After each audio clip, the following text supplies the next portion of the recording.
Yeah, so if I'm going to describe how my life was before fibro, I would say it was stressful. Yeah, my childhood was stressful. That was experience. I just know that I'm not talking about physical stress.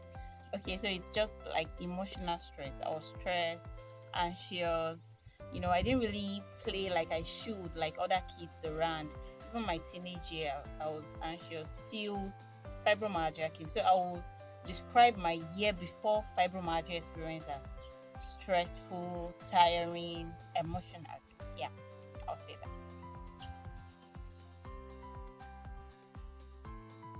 Symptoms in fibromyalgia, but the one I can really that is quite funny and you know it was so devastating was when I was barking like a dog.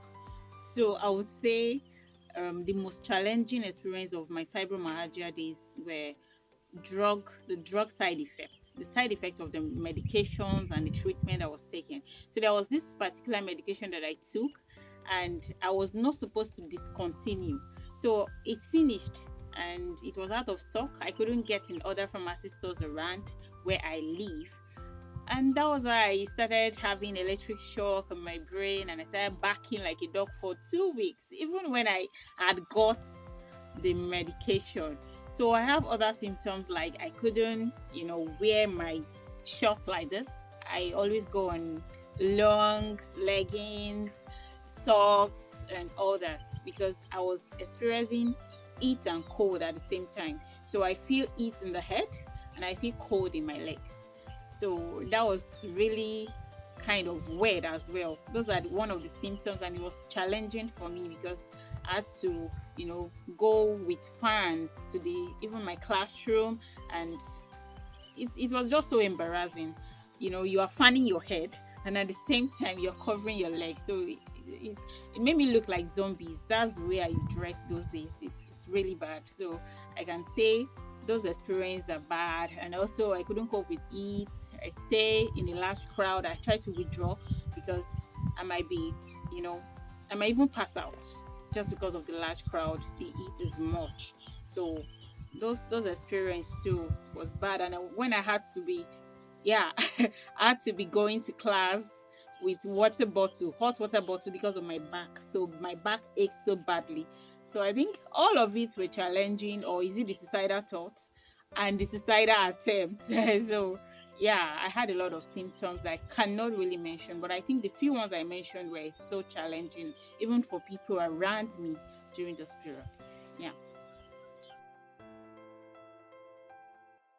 So I would say fibromyalgia really messed up my life. It had a negative impact on my life. That's the truth. It was not funny.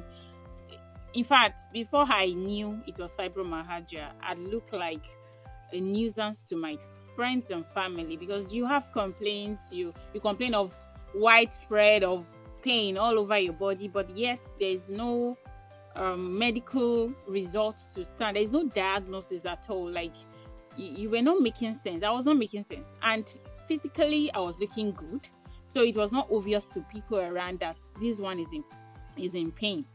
And I do have some funny, I could be fine this minute and the next minute I'm not fine again. So I lost some of my friends. So talking about relationship, because they thought I was pretending. Other thought I was just acting up. Yeah. So seriously, it was really bad. It messed me up, like I said.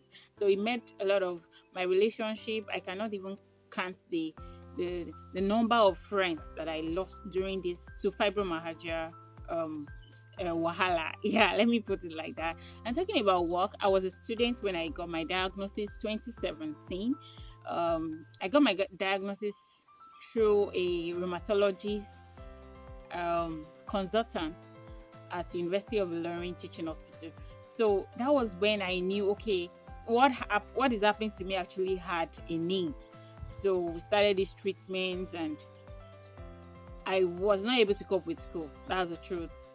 Classes, practical, being a science student, I mean, medical science for that matter. So it was not funny for me. So I couldn't cope with classes. There are days I will not be able to stand up from my bed. There are days I'll be rushed from the class or from the practical room to the hospital. So those days of, emergencies, crises, different episodes, one after the other, and you know, headaches that I cannot really explain. Those are my symptoms those days. So it really affected me, even family. Others are thinking it's spiritual, and so there was no understanding. Fibromyalgia is not even common around here, like in Nigeria. So people don't really understand why you'll be sick and you don't look like it. So it really affects my life. Yeah, I would say I lost everything. I lost my mind because I wasn't happy. The things I could do, I was not able to do it. Not even to cook for myself, not even to wear the clothes I want to wear, and different things. The me that I want to be, the things that I do not really, it affected my spiritual life. I'm a Christian, so I receive help from people that ordinarily I wouldn't have even associated with them, but because I'm stranded, my fibromyalgia made me look helpless because it really affected my mental health.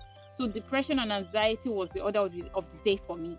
So it really affected my relationship. It had a negative impact on my life generally. Yeah, I'll say that. Yeah, so I'll say the circumstance that around my miraculous healing. The reason why it's miraculous is that, for the records, fibromyalgia has no medical cure. So there's no cure for fibromyalgia. I was told by my doctor. I also read about it. I joined a support group, and all we do is try one treatment or the other today, try the other one tomorrow, and you're not sure of the medication that is going to work for you. So miraculously, let me say, it's a journey of faith for me. So I just followed the leading of God. I changed the environment. That's the first thing I did, because the main problem of my own fibromyalgia is actually emotional stress.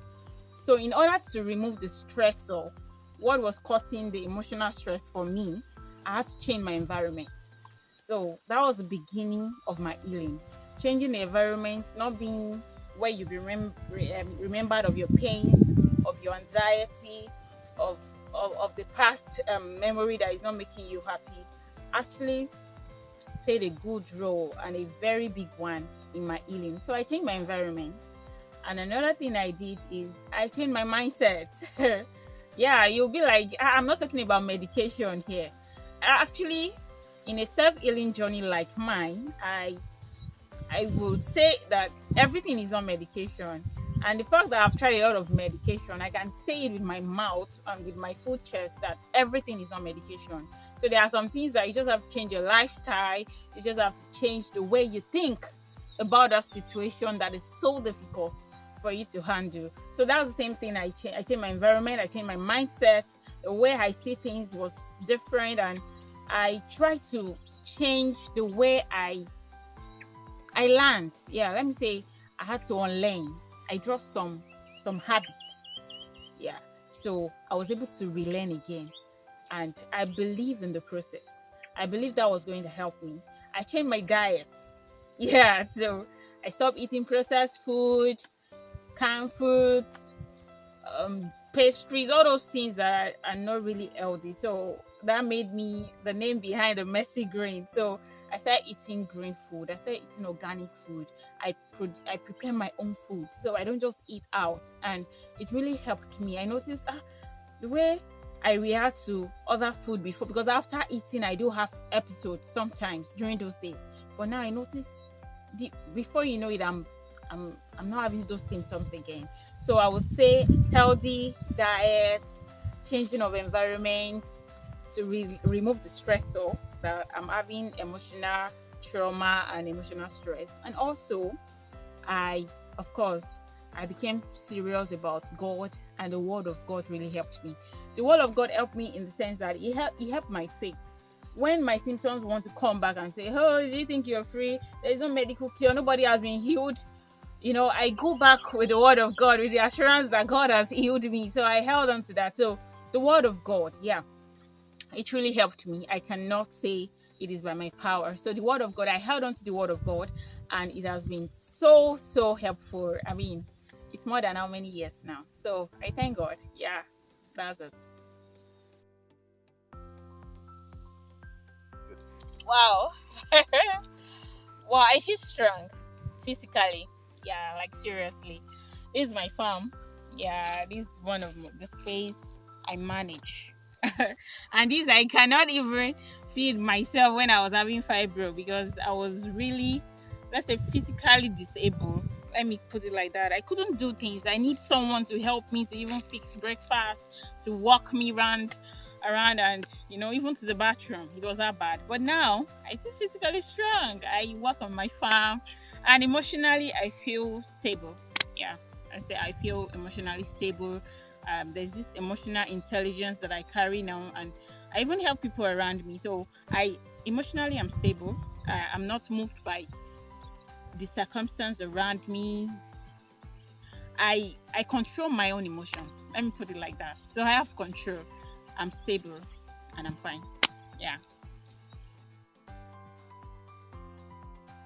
Okay, I would say there are challenges, but the one I would really mention that it was kind of challenging to adjust to was that of change of mindset.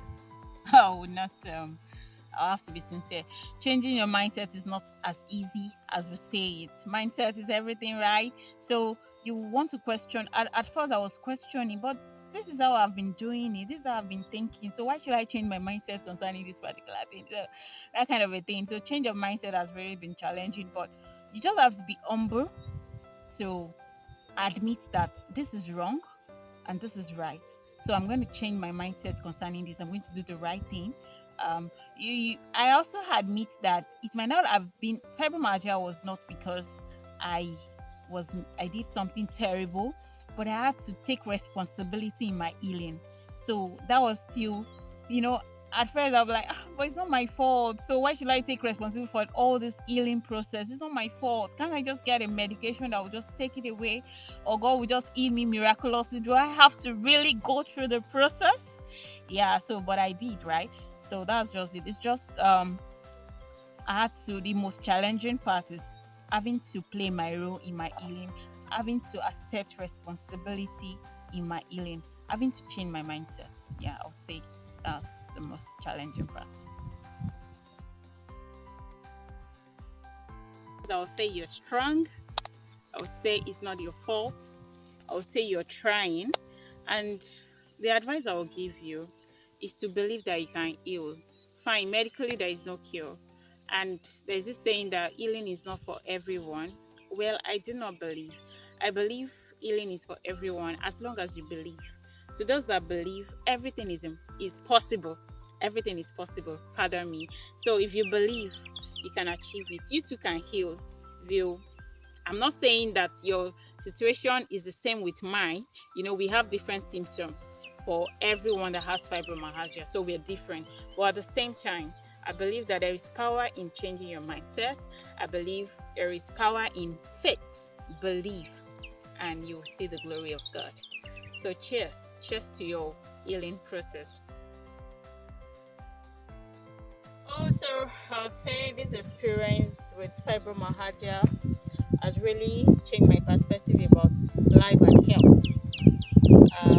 About life, I now know that the most important thing in life is actually your purpose. That's what defines you. It's not the hustle, it's not just seeking or pursuing what you feel you want to do.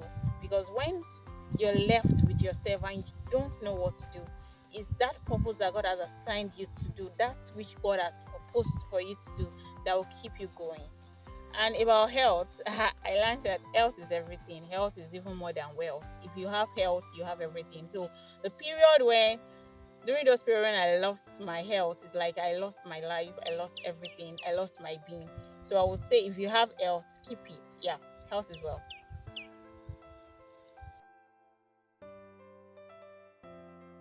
Okay, so another thing I would love to share, which is very important, is the holistic health approach. So the holistic health approach is what I actually did that helped me. So what do I mean? I mean the approach, the remedies that help you take care of your body, your mind, and your soul. So it's not even about the medication. If your mind is not stable, if you're unhappy, the the medication will not still help. They can make you sleep, or you wake up tired and exhausted again. They have their side effects. I had days when I'll take medication and I'll be fine for 2 hours, only to know symptoms, side effects for 4 hours. So the truth is, it's not even about medication, it's about living healthy, it's about taking care of your body. Your mind is very important. That's why I advocate for mental health. And of course, your soul. You can't keep the God factor out of it when you're talking about healing, when you're talking about health. So I would say the part of my story that I really want to touch a lot of people is, when you're talking about health, talk body, talk mind, talk your soul. Don't just take the medication. Take care of your mind, take care of your soul. And when you're taking care of your body, you can eat healthy diet. Everything is not medication. You can take food as drugs. And that's what I do now. I take care of people. I do massage therapy. I take care of other people with diet, and I ensure that your mind is stable. I do CBT for people, and it has really been helpful. So I would say that this healing experience has taught me a lot, and I believe in holistic health approach. Thank you.